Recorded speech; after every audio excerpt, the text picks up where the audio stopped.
Urbana, she did a study where she talked to some of the young people that were extremely young during that time. I think it was Butler, Ellis, Singleton, the young man, where his mother was Toya, and also Knight and Lynch, Carter.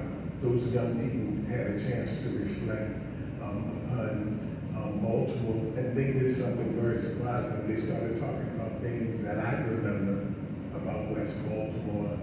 They started talking about we lost our soul.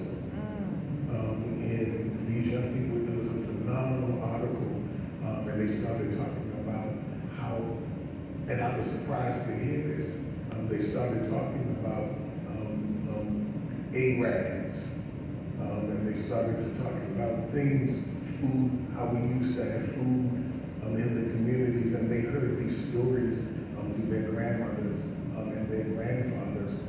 But again, they talked about how powerful Baltimore, some of the elders used to sit on committees, and that we lost our soul.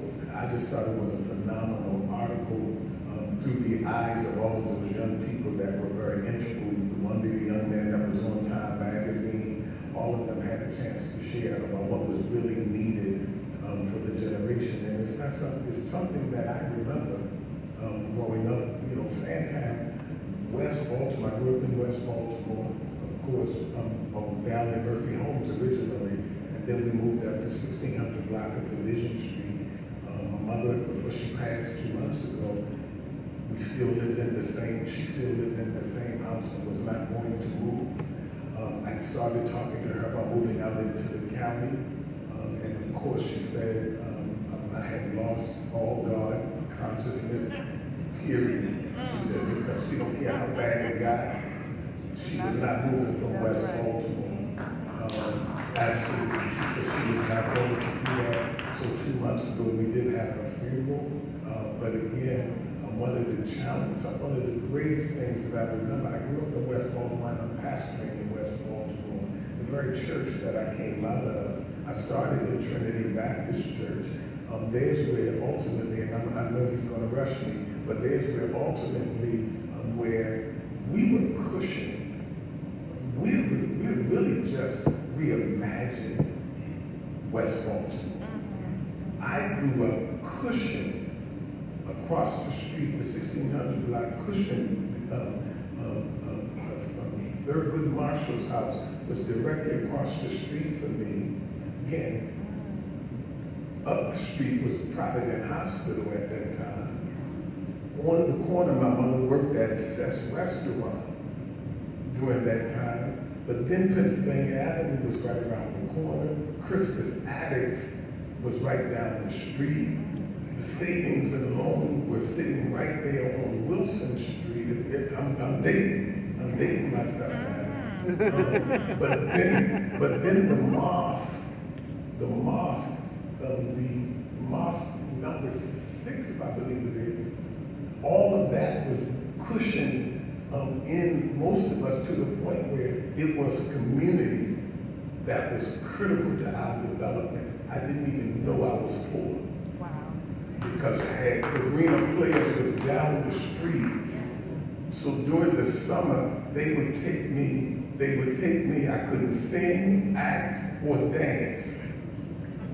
But they would welcome me into the arena players to learn how to do it. You were that bad? To learn how to do it. But what I'm saying to you is, we need to reimagine, and that's what we're doing.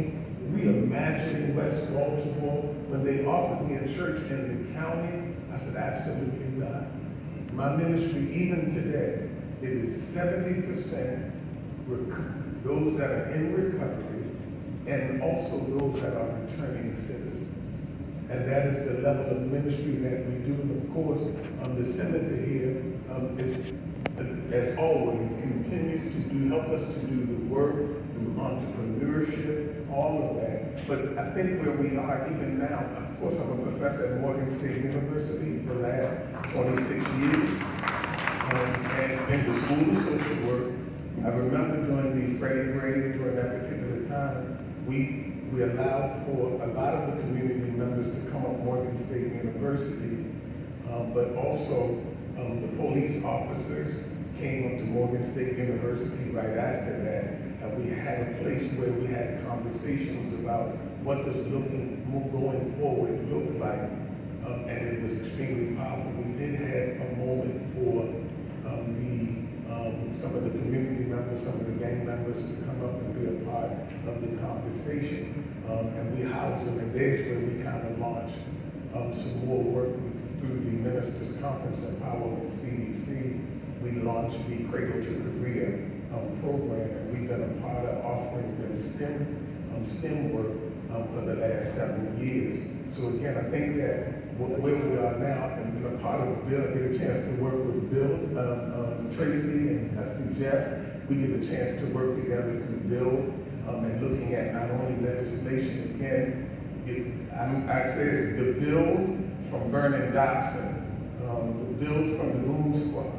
So again, just having that legacy and that history is just extremely phenomenal. We've looked at through Senator, we've also looked at the Maryland Second Look Act that just recently passed, but then also we're looking at some of the parole bills that just passed. So I see a lot of positivity, a lot of hope in West Baltimore. You can't disconnect me from West Baltimore. I had a chance to do Raleigh Hawkins karate at the YMCA with this guy right here. And he was always one of those kind that threw roundhouse kicks and left and left off the floor.